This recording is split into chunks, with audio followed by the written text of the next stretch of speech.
നമസ്കാരം. ആസാദിവാത്തിയുടെ നൈറ്റ് എഡിഷനിലേക്ക് സ്വാഗതം. നോക്കാം ഇന്നത്തെ പ്രധാനപ്പെട്ട വിശേഷങ്ങൾ. വെല്ലുവിളിച്ച് സുധാകരൻ, സീറ്റ് കിട്ടിയേ തീരൂ. കണ്ണൂർ ഹൃദയരക്തമെന്ന കുറിപ്പ്. സംസ്ഥാനത്ത് 312 ആശുപത്രികൾ ദേശീയ ഗുണനിലവാരത്തിൽ. ഏകമകൻ ട്രെയിൻ തട്ടി മരിച്ചു. മനംനൊന്ത് അച്ഛനും അമ്മയും ജീവനൊടുക്കി. ആഹാ 2026 ശ്രദ്ധേയമായി കേരള പവലിയൻ. ജി സുധാകരൻ സ്വയം പുറത്തുപോയി. എന്ത് വേണമെന്ന് അദ്ദേഹത്തിന് തീരുമാനിക്കാം. MV ഗോവിന്ദൻ. ആരോഗ്യമന്ത്രിക്കെതിരായ പ്രതിഷേധം. KSU പ്രവർത്തകർക്ക് ജാമ്യം. പാചകവാതക ക്ഷാമം മുതലെടുത്ത് കരിഞ്ചന്ത. ബാംഗ്ലൂരിൽ പോലീസ് റെയ്ഡ്. LPG സിലിണ്ടറിനായി ക്യൂ നിൽക്കുന്നതിനിടെ ഹൃദയാഘാതം. പഞ്ചാബിൽ വയോധികൻ മരിച്ചു. റിയാദ് വിമാന സർവീസുകൾ പുനരാരംഭിച്ചു. പ്രവാസികൾക്ക് ആശ്വാസം. വിശദമായ വാർത്തകളിലേക്ക് പോകാം. വെല്ലുവിളിച്ച് സുധാകരൻ, സീറ്റ് കിട്ടിയേ തീരൂ. കണ്ണൂർ ഹൃദയരക്തമെന്ന കുറിപ്പ്. നിയമസഭാ തെരഞ്ഞെടുപ്പിലെ സീറ്റ് ചർച്ചയിൽ അതൃപ്തി പുകയുന്നതിനിടെ കോൺഗ്രസിൽ കലാപക്കൊടി ഉയർത്തി K സുധാകരൻ MP. കണ്ണൂർ നിയമസഭാ സീറ്റ് തനിക്ക് നൽകിയേ തീരൂ എന്ന് സുധാകരൻ ഹൈക്കമാൻഡിനെ അറിയിച്ചിട്ടും അനുകൂല തീരുമാനമുണ്ടായില്ല. ഇതോടെ ഡൽഹിയിൽ നടക്കുന്ന സീറ്റ് ചർച്ചകൾക്ക് നിൽക്കാതെ സുധാകരൻ കേരളത്തിലേക്ക് മടങ്ങി. സുധാകരൻ കടുത്ത നടപടിയിലേക്ക് നീങ്ങുന്നു എന്നാണ് വിവരം. കണ്ണൂർ എന്നത് തൻ്റെ ഹൃദയരക്തമാണെന്ന് സുധാകരൻ ഫേസ്ബുക്ക് പോസ്റ്റ് കുറിച്ചു. തൻ്റെ കൈപിടിച്ച് വളർന്നവരും പ്രവർത്തിച്ചവരുമാണ് ഇന്ന് കണ്ണൂരിലുള്ള ഓരോ നേതാക്കളും. ഇതൊക്കെ മറക്കാനാവാത്ത പച്ചയായ യാഥാർത്ഥ്യങ്ങളാണെന്നും സുധാകരൻ കുറിപ്പിൽ അവകാശപ്പെട്ടു. സുധാകരന് സീറ്റ് നൽകിയില്ലെങ്കിൽ വോട്ട് ചെയ്യില്ലെന്ന് പ്രഖ്യാപിച്ച് അണികൾ സുധാകരൻ്റെ വീടിന് മുന്നിൽ തമ്പടിച്ചിരുന്നു. കൂടുതൽ അണികളെ രംഗത്തിറക്കാനാണ് സുധാകരൻ്റെ നീക്കം. സോഷ്യൽ മീഡിയയിലും സുധാകരന് വേണ്ടി പ്രചാരണം ആരംഭിച്ചിട്ടുണ്ട്. എന്നാൽ MPമാരിൽ സുധാകരൻ മാത്രമാണ് ആനുകൂല്യം നൽകാനാകില്ലെന്നാണ് കോൺഗ്രസ് നേതൃത്വത്തിൻ്റെ നിലപാട്. കണ്ണൂർ സെൻട്രൽ ജയിലിൽ മനം ഹരിതാപം പദ്ധതിക്ക് തുടക്കം. ജയിലിൽ നിന്നും വിടുതൽ ചെയ്തു പോകുന്ന അന്തേവാസികൾക്ക് വൃക്ഷത്തൈകൾ നൽകുന്ന മനം ഹരിതാപം പദ്ധതിക്ക് കണ്ണൂർ സെൻട്രൽ ജയിലിൽ തുടക്കം. പരിപാടിയുടെ ഭാഗമായി ശിക്ഷ കാലാവധി കഴിഞ്ഞ് മോചിതരായ 17 തടവുകാർക്ക് ഹരിത കേരള മിഷൻ ജില്ലാ കോർഡിനേറ്റർ EK സോമശേഖരൻ വൃക്ഷത്തൈകൾ സമ്മാനിച്ചു. ജയിൽ സൂപ്രണ്ട് K വേണു അധ്യക്ഷനായി. ജയിലിലെ മാനസിക പരിവർത്തനത്തിൻ്റെ ഭാഗമായി പൂർണ്ണമായും നവീകരിക്കപ്പെട്ടവരെ പ്രകൃതിയുമായി ഇണക്കിച്ചേർക്കുക, വീണ്ടും തെറ്റുകളിലേക്ക് വഴുതി വീഴാതെ ജീവിതത്തിൻ്റെ പച്ചപ്പിലേക്ക് അവരെ തിരികെ കൊണ്ടുവരിക എന്ന ലക്ഷ്യത്തോടെയാണ് ഹരിത കേരള മിഷനുമായി സഹകരിച്ച് പദ്ധതിക്ക് തയ്യാറാക്കിയത്. പല വൃക്ഷങ്ങളും വംശനാശം സംഭവിച്ചുകൊണ്ടിരിക്കുന്ന അപൂർവ ഇനം വൃക്ഷത്തൈകളുമാണ് ഹരിതാപം പദ്ധതിയിൽ നൽകുക. ഇന്ത്യയിലെ ആദ്യത്തെ നെറ്റ് സീറോ കാർബൺ പദവി നേടിയ ജയിൽ അപൂർവ വൃക്ഷങ്ങൾ നട്ടുവളർത്തുന്ന ട്രീ മ്യൂസിയം ഉൾപ്പെടെയുള്ള പരിസ്ഥിതി സൗഹൃദ പദ്ധതികൾ നടപ്പിലാക്കുന്ന ജയിൽ എന്നീ പ്രത്യേകതകൾ കണ്ണൂർ സെൻട്രൽ ജയിലുണ്ട്. ജോയിന്റ് സൂപ്രണ്ടുമാരായ KK Rinil, TC Pratheesh, welfare officer Rajesh Kumar, assistant superintendent T Santhosh, deputy prisoner ഓഫീസർമാരായ AK Shinoj, KT Arun, Sandeep Kumar, K Shafeer, KK Baiju എന്നിവർ പങ്കെടുത്തു. തലശ്ശേരി മണ്ഡലത്തിൽ 5 തീരദേശ റോഡുകൾ ഗതാഗതത്തിനായി തുറന്നു നൽകി. തലശ്ശേരി നിയോജക മണ്ഡലത്തിൽ പൂർത്തീകരിച്ച 5 തീരദേശ റോഡുകളുടെ ഉദ്ഘാടനം സ്പീക്കർ N ഷംഷീർ നിർവഹിച്ചു. പിലാക്കൂരിൽ നടന്ന പരിപാടിയിൽ തലശ്ശേരി നഗരസഭ ചെയർപേഴ്സൺ കാരായി ചന്ദ്രശേഖരൻ അധ്യക്ഷനായി. സംസ്ഥാന സർക്കാർ ഹാർബർ എഞ്ചിനീയറിംഗ് വിഭാഗം വകുപ്പ് മുഖേന നടപ്പിലാക്കുന്ന തീരദേശ റോഡുകളുടെ പുനരുദ്ധാരണ പദ്ധതിയിൽ ഉൾപ്പെടുത്തിയാണ് നിർമ്മാണം. 58.61 ലക്ഷം രൂപ ചെലവിൽ തലശ്ശേരി മുനിസിപ്പാലിറ്റിയിലെ ഗാർഡൻസ് റോഡ്, 56.87 ലക്ഷം രൂപ ചെലവിൽ നിർമ്മിച്ച അച്ചാലത്ത് റോഡ്, 1,08 ലക്ഷം രൂപ ചെലവിൽ നിർമ്മിച്ച മൂഴിക്കര ഈങ്ങൽപീടിക റോഡ്, 76.4 ലക്ഷം രൂപ ചെലവിൽ ചൊക്ലി ഗ്രാമപഞ്ചായത്തിലെ ഒളവിരം പാത്തിക്കൽ മോന്താൾ റോഡ്, 38 ലക്ഷം രൂപ ചെലവിൽ ന്യൂമാഹി ഗ്രാമപഞ്ചായത്തിലെ ന്യൂമാഹി പരിമളം ഫിഷ് ലാൻഡിംഗ് സെൻറ്റർ റോഡ് എന്നീ 5 റോഡുകളുടെ പ്രവൃത്തികളാണ് പൂർത്തീകരിച്ചത്. ഹാർബർ എഞ്ചിനീയറിംഗ് വകുപ്പ് executive engineer Abdul Jabbar report അവതരിപ്പിച്ചു. തലശ്ശേരി നഗരസഭ vice chairperson P Sathi, New Mahe ഗ്രാമപഞ്ചായത്ത് president Abdul Pavithran, Chokli panchayat president N Anoop, Thalassery നഗരസഭ സ്ഥലസമിതി ചെയർപേഴ്സൺമാരായ K Bharathi teacher, Henry master, MV Smitha, നഗരസഭ കൗൺസിലർമാരായ TP Abdurahman, TM Rubeena, P Sudhakaran, U Brijesh, harbour engineering വകുപ്പ് assistant executive engineer Alvin P Gopal എന്നിവർ പങ്കെടുത്തു. ബഡ്സ് യൂണിഫൈഡ് സോക്കർ 2026 ജില്ലാതല മത്സരം ശനിയാഴ്ച. കുടുംബശ്രീ കണ്ണൂർ ജില്ലാ മിഷന്റെ നേതൃത്വത്തിലുള്ള ബഡ്സ് സ്കൂൾ വിദ്യാർത്ഥികൾക്കായുള്ള യൂണിഫൈഡ് ഫുട്ബോൾ ജില്ലാതല മത്സരം നാളെ രാവിലെ 9 മുതൽ കണ്ണൂർ പോലീസ് ടർഫിൽ നടക്കും. ജില്ലാ പഞ്ചായത്ത് പ്രസിഡന്റ് അഡ്വക്കേറ്റ് ബിനോയ് കുര്യൻ ഉദ്ഘാടനം ചെയ്യും. കുടുംബശ്രീ ജില്ലാ മിഷൻ കോർഡിനേറ്റർ MV ജയൻ അധ്യക്ഷനാകും. സമാപന സമ്മേളനം സമ്മാനദാതാവ് Kannur corporation mayor advocate P Indira നിർവഹിക്കും. സ്ഥിരസമിതി അധ്യക്ഷൻ അഡ്വക്കേറ്റ് നിഷാ ദീപക് അധ്യക്ഷയാകും. ഭിന്നശേഷിക്കാരായ കുട്ടികളെയും പൊതുവിഭാഗത്തിലുള്ള കുട്ടികളെയും ഒരുമിച്ചാണ് മത്സരത്തിനായി കളത്തിലിറക്കുക. പയ്യന്നൂർ, തളിപ്പറമ്പ്, കൂത്തുറമ്പ് എന്നിങ്ങനെ 3 സോണുകളിലായി വിഭജിച്ചാണ് മത്സരം. ഒരു ടീമിൽ 7 കളിക്കാരാണ് ഉണ്ടാവുക. ഇതിൽ 5 പേർ ഭിന്നശേഷി വിഭാഗത്തിൽ നിന്നുള്ള കുട്ടികളും 2 പേർ പൊതുവിഭാഗത്തിൽ നിന്നുള്ള കുട്ടികളും ആയിരിക്കും. ഏകമകൻ ട്രെയിൻ തട്ടി മരിച്ചു. മനംനൊന്ത് അച്ഛനും അമ്മയും ജീവനൊടുക്കി. മകൻ മരിച്ചതിന്റെ വിഷമത്തിൽ അച്ഛനും അമ്മയും ജീവനൊടുക്കി. കാസർഗോഡ് പൊയ്നാച്ചി പറമ്പിലെ സ്മിത 40, K വേണുഗോപാലൻ നായർ 47 എന്നിവരാണ് വീട്ടിനകത്ത് തൂങ്ങി മരിച്ചത്. ബംഗളൂരിൽ എഞ്ചിനീയറിംഗ് വിദ്യാർത്ഥിയായിരുന്ന ഏകമകൻ ശിവനന്ദ് ഡിസംബർ 28-ന് ബേക്കൽ ഫെസ്റ്റിന് പോയി വരിവെ ബേക്കൽ റെയിൽവേ സ്റ്റേഷനടുത്ത് വെച്ച് ട്രെയിൻ തട്ടി മരിച്ചിരുന്നു. മകന്റെ മരണത്തിൽ മനോവിഷമത്തിലായ ഇവർ വ്യാഴാഴ്ച രാത്രി വാതിൽ അകത്തുനിന്നും അടച്ചുപൂട്ടിയ ശേഷം സ്വീകരണ മുറി തൂങ്ങി മരിക്കുകയായിരുന്നു. രാവിലെ 9:30 തൊട്ടടുത്തുള്ള വീട്ടുകാർ ആരെയും പുറത്തു കാണാത്തതിനെ തുടർന്ന് വാതിൽ പൊളിച്ച് അകത്ത് കടന്നപ്പോഴാണ് ഇരുവരെയും തൂങ്ങി മരിച്ച നിലയിൽ കണ്ടെത്തിയത്. കണ്ണൂർ റെയിൽവേ സ്റ്റേഷനിൽ മന്ത്രി വീണ ജോർജിനെതിരെ പ്രതിഷേധം നടത്തിയതിനെ തുടർന്ന് അറസ്റ്റ് ചെയ്യപ്പെട്ട ജയിലിലായിരുന്ന KSU പ്രവർത്തകർ പുറത്തിറങ്ങി. ഇവർക്ക് ജയിലിന് പുറത്ത് വലിയ സ്വീകരണം നൽകിയാണ് KSU പ്രവർത്തകർ സ്വീകരിച്ചത്. മന്ത്രിക്കെതിരായി നടന്ന പ്രതിഷേധത്തിൽ ആയുധം ഉപയോഗിച്ചതിന് തെളിവില്ല എന്ന് ചൂണ്ടിക്കാട്ടിയാണ് കോടതി ഈ 5 KSU പ്രവർത്തകർക്കും ജാമ്യം അനുവദിച്ചത്. കോടിയേരി ബാലകൃഷ്ണൻ സ്മാരക ഓപ്പൺ സ്റ്റേജ് ഉദ്ഘാടനം ചെയ്തു. ന്യൂമാഹി ഗ്രാമപഞ്ചായത്ത് ഓഫീസിന് മുൻവശത്ത് പുതുതായി നിർമ്മിച്ച കോടിയേരി ബാലകൃഷ്ണൻ സ്മാരക ഓപ്പൺ സ്റ്റേജ് നിയമസഭാ സ്പീക്കർ അഡ്വക്കേറ്റ് AN ഷംസീർ ഉദ്ഘാടനം ചെയ്തു. കോടിയേരി ബാലകൃഷ്ണന്റെ സഹധർമ്മിണി വിനോദിനി ബാലകൃഷ്ണൻ ഫോട്ടോ അനാച്ഛാദനം നിർവഹിച്ചു.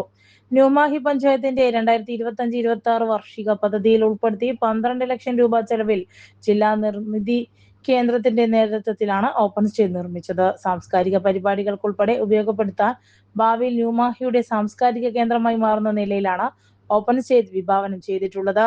ഉദ്ഘാടന ചടങ്ങിനെ തുടർന്ന് ഗ്രാമപഞ്ചായത്ത് ഇഫ്താർ വിരുന്നൊരുക്കി. ചടങ്ങിൽ ന്യൂമാഹി ഗ്രാമപഞ്ചായത്ത് പ്രസിഡന്റ് അർജുൻ പവിത്രൻ അധ്യക്ഷനായി. ന്യൂമാഹി ഗ്രാമപഞ്ചായത്ത് വൈസ് പ്രസിഡന്റ് MK സൈതു, മുൻ ജില്ലാ പഞ്ചായത്ത് അംഗം E വിജയൻ മാസ്റ്റർ, ന്യൂമാഹി ഗ്രാമപഞ്ചായത്ത് മെമ്പറായ THM അസ്ലം, PP ഹസീന, ന്യൂമാഹി ഗ്രാമപഞ്ചായത്ത് സെക്രട്ടറി TS പ്രണവ്, ന്യൂമാഹി ഗ്രാമപഞ്ചായത്ത് മുൻ സെക്രട്ടറി K ലസിത, രാഷ്ട്രീയ പാർട്ടി പ്രതിനിധികളായ K ജയപ്രകാശൻ, KC ബുദ്ധൻ ദാസ്, PC റിസാൽ, VK അനീഷ് ബാബു, സഫ്വാൻ അബ്ദുൽ കരീം, നൂറാനി എന്നിവർ സംസാരിച്ചു. കർണാടകയിൽ പാചകവാത ക്ഷാമം രൂക്ഷമായ സാഹചര്യത്തിൽ സിലിണ്ടറുകൾ പൂഴ്ത്തിവെക്കുന്നവർക്കും കരിഞ്ചന്തയിൽ വിൽക്കുന്നവർക്കുമെതിരെ ബംഗളൂരു പോലീസ് കർശന നടപടി തുടങ്ങി. നഗരത്തിലെ 50ഓളം ഗോഡൌണുകളിലും ചരക്ക് വാഹനങ്ങളിലും കഴിഞ്ഞ 2 ദിവസമായി പോലീസ് മിന്നൽ പരിശോധന നടത്തി. ഓരോ പോലീസ് സ്റ്റേഷൻ പരിധിയിലും പ്രത്യേക ടീമുകൾ രൂപീകരിച്ചാണ് പരിശോധന പുരോഗമിക്കുന്നത്. സിലിണ്ടറുകൾ അമിത വിലയ്ക്ക് വിൽക്കുന്നത് തടയാനും കൃത്രിമ ക്ഷാമം ഒഴിവാക്കുന്നതുമാണ് നടപടി. പരിശോധനയിൽ ഇതുവരെ ക്രമക്കേടുകളൊന്നും കണ്ടെത്താനായിട്ടില്ലെങ്കിലും നിരീക്ഷണം കർശനമാക്കാൻ DCPർക്ക് നിർദ്ദേശം നൽകിയിട്ടുണ്ട്. പാചകവാതക വിതരണത്തിൽ ക്രമക്കേട് കാണിക്കുന്നവർക്കെതിരെ കർശന നടപടി സ്വീകരിക്കുമെന്ന് ആഭ്യന്തരമന്ത്രി അറിയിച്ചു. DGP സ്ഥാനത്തെ എല്ലാ SP-മാർക്കും കമ്മീഷണർമാർക്കും ഇത് സംബന്ധിച്ച് ജാഗ്രതാ നിർദ്ദേശം നൽകിയിട്ടുണ്ട്. ആശുപത്രികൾ, ഹോസ്റ്റലുകൾ, റെസിഡൻഷ്യൽ സ്കൂളുകൾ എന്നിവയ്ക്ക് പാചകവാതക വിതരണത്തിൽ മുൻഗണന നൽകാൻ സർക്കാർ തീരുമാനിച്ചിട്ടുണ്ട്. സിലിണ്ടറുകൾ ബുക്ക് ചെയ്യാനുള്ള ആപ്പുകളും ഹെൽപ്പ് ലൈനുകളും പ്രവർത്തനരഹിതമായത് നഗരവാസികളെ വലിയ തോതിൽ ബുദ്ധിമുട്ടിക്കുന്നുണ്ട്. ഈ സാഹചര്യം മുതലെടുത്ത് ലാഭം കൊയ്യാൻ ശ്രമിക്കുന്ന മാഫിയകളെ അടിച്ചമർത്താനാണ് പോലീസിന്റെ നീക്കം. പഞ്ചാബിൽ പാചകവാതക സിലിണ്ടറിനായി ക്യൂ നിൽക്കുന്നതിനിടെ ഹൃദയാഘാതം മൂലം വയോധികൻ മരിച്ചു. ബർണാല ജില്ലയിലെ സേന ഗ്രാമത്തിലാണ് സംഭവം. സേന സ്വദേശിയായ ഭൂഷൺ കുമാർ മീത്തൽ 66 മരിച്ചത്. വെള്ളിയാഴ്ച രാവിലെ ഗ്യാസ് ഏജൻസിക്ക് മുന്നിൽ കാത്തു നിൽക്കുന്നതിനിടെ ഹൃദയാഘാതം ഉണ്ടാവുകയായിരുന്നു. രാവിലെ 7 മണിയോടെയാണ് ഭൂഷൺ കുമാർ ഗ്യാസ് ഏജൻസിക്ക് മുന്നിൽ ക്യൂ നിൽക്കാനായി എത്തിയത്. വയോധികൻ കഴിഞ്ഞ 2 ദിവസമായി സിലിണ്ടറിനായി ഓടിക്കൊണ്ടിരിക്കുകയായിരുന്നു എന്നാണ് റിപ്പോർട്ട്. ക്യൂവിൽ 25-മതായിരുന്നു ഭൂഷൺ കുമാർ നിന്നിരുന്നത്. ക്യൂവിൽ ഏകദേശം 130ഓളം പേരുണ്ടായിരുന്നു. 2 മണിക്കൂറോളം ഭൂഷൺ കുമാർ കാത്തുനിന്ന ശേഷം സിലിണ്ടറിന് മുകളിൽ ഇരുന്നു. ശേഷം പെട്ടെന്ന് കുഴഞ്ഞു വീഴുകയായിരുന്നു. പെട്ടെന്ന് സമീപത്തുണ്ടായിരുന്നവർ പ്രഥമ ശുശ്രൂഷ നൽകാൻ ശ്രമിക്കുകയും ഉടൻ ആശുപത്രിയിലേക്ക് കൊണ്ടുപോവുകയും ചെയ്തു. എന്നാൽ ആശുപത്രിയിലെത്തിയതിനു മുൻപ് ഭൂഷൺ കുമാർ മരിച്ചിരുന്നു. ഏജൻസി തുറക്കുന്നതിന് മിനിറ്റുകൾക്ക് മുൻപാണ് ഭൂഷൺ തളർന്നു വീണത്. ഇറാൻ-ഇസ്രയേൽ സംഘർഷത്തെ തുടർന്ന് നിർത്തിവച്ചിരുന്ന റിയാദിലേക്കുള്ള വിമാന സർവീസുകൾ ഇന്ത്യൻ കമ്പനികൾ പുനരാരംഭിച്ചു. പശ്ചിമേഷ്യയിലെ യുദ്ധ സാഹചര്യം കണക്കിലെടുത്ത് താൽക്കാലികമായി റദ്ദാക്കിയ സർവീസുകളാണ് വ്യാഴാഴ്ച മുതൽ വീണ്ടും പ്രവർത്തനം തുടങ്ങിയത്. വിമാന സർവീസുകൾ സാധാരണ നിലയ്ക്കാൻ സിവിൽ ഏവിയേഷൻ മന്ത്രാലയം നടപടികൾ ശക്തമാക്കി. ആദ്യഘട്ടത്തിൽ മുംബൈയിൽ നിന്നും റിയാദിലേക്കാണ് എയർ ഇന്ത്യയും ഇൻഡിഗോയും സർവീസ് നടത്തിയത്. കോഴിക്കോട് നിന്നും റിയാദിലേക്കുള്ള വിമാന സർവീസുകൾ എയർ ഇന്ത്യ എക്സ്പ്രസ് പുനരാരംഭിക്കുന്നുണ്ട്. നിലവിൽ ജിദ്ദ, മസ്കറ്റ് എന്നിവിടങ്ങളിലേക്കുള്ള സർവീസുകളും വിവിധ കമ്പനികൾ ഘട്ടം ഘട്ടമായി പുനഃസ്ഥാപിച്ചു വരികയാണ്. യുദ്ധത്തെ തുടർന്ന് വിമാനങ്ങൾ ആകാശപാത മാറ്റിയത് വലിയ സാമ്പത്തിക ബാധ്യത ഉണ്ടാക്കുന്നുണ്ടെങ്കിലും യാത്രക്കാരിൽ നിന്നും അമിത ടിക്കറ്റ് നിരക്ക് ഈടാക്കുന്നില്ലെന്ന് ഉറപ്പുവരുത്തുമെന്ന് വ്യോമയാന മന്ത്രാലയം അറിയിച്ചു. സൗദി അറേബ്യയിലേക്ക് മടങ്ങാനിരുന്ന ആയിരക്കണക്കിന് പ്രവാസികൾക്ക് സർവീസുകൾ പുനരാരംഭിക്കാനുള്ള തീരുമാനം വലിയ ആശ്വാസമാണ് പകരുന്നത്. മേഖലയിലെ സാഹചര്യം മന്ത്രാലയം സൂക്ഷ്മമായി നിരീക്ഷിച്ചു വരികയാണ്.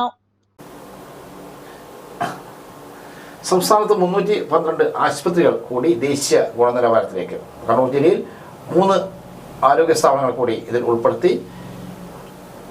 NQS സംസ്ഥാനത്തെ 4 ആരോഗ്യ സ്ഥാപനങ്ങൾ കൂടി NQS national quality assurance standard അംഗീകാരം ലഭിച്ചതായി ആരോഗ്യമന്ത്രി വീണ ജോർജ് അറിയിച്ചു.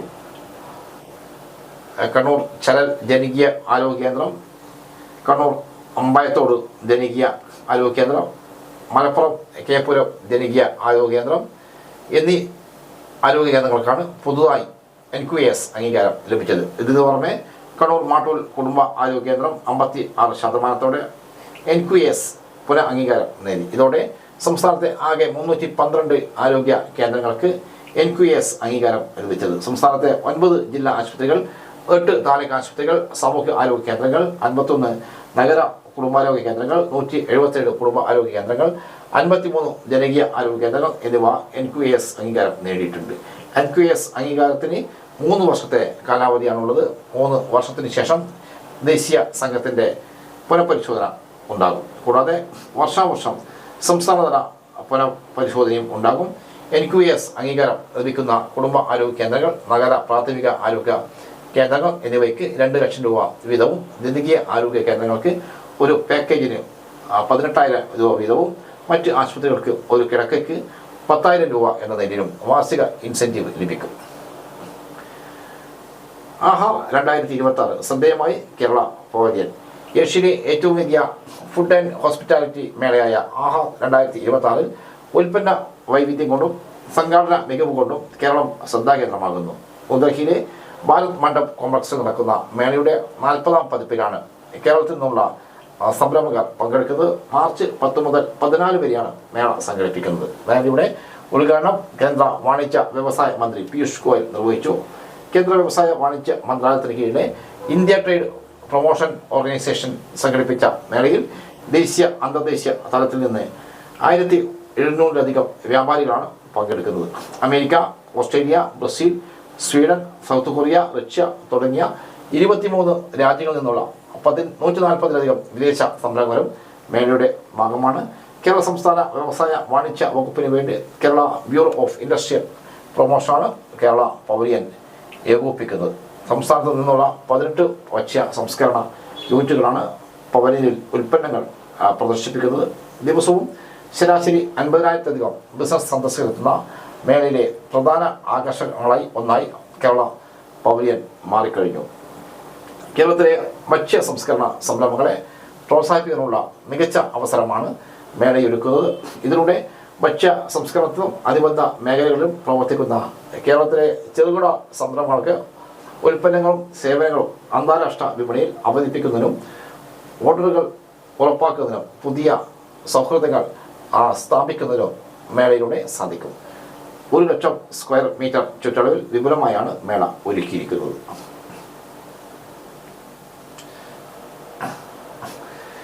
ജി സുധാകരൻ സ്വയം പുറത്തുപോയി, എന്ത് വേണമെന്ന് അദ്ദേഹത്തിന് തീരുമാനിക്കാം. എം വി ഗോവിന്ദൻ മാസ്റ്റർ.